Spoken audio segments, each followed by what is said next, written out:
திருவள்ளூர் தொகுதி அதிமுக வேட்பாளரும் முன்னாள் அமைச்சருமான பி.வி. ரமணா பூண்டி ஒன்றியத்திற்கு உட்பட்ட அல்லிக்குழு, பிளேஸ்பாளையம், சென்றாயன்பாளையம், எல்லப்பா நாயுடுபேட்டை, ராமஞ்சேரி உள்ளிட்ட கிராமங்களில் தீவிர பரப்புரையில் ஈடுபட்டார்.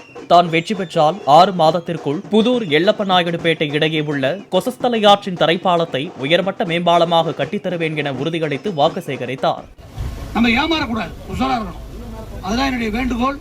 இன்றைக்கு இங்கே பகுதியில் மக்கள் அடிப்படை மழைக்காலங்களில் உயர் மேம்பாலம், ஆதிதிராவிடர் மற்றும் அறிஞர்களுக்கு மயானத்திற்கு சுடுகாடு செல்லும் சாலை வசதி, விரிவான சாலை வசதி மற்றும் முக்கியமாக பேருந்து வசதி, சுகாதாரமான குடிநீர், நெடுஞ்சாலையில் எல்லப்பநாயுடு கிராமத்தில் நுழைவு வாசல்,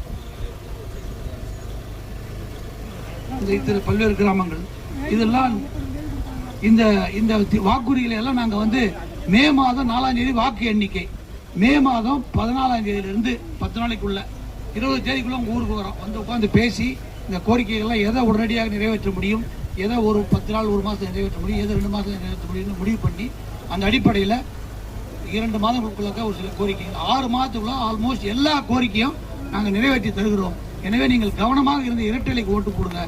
இந்த 3வது நம்பர், 3வது இடம், ஃபர்ஸ்ட் 2 இல்லை, 3வது நம்பர் இரட்டை இலை பி.வி. ரமணா.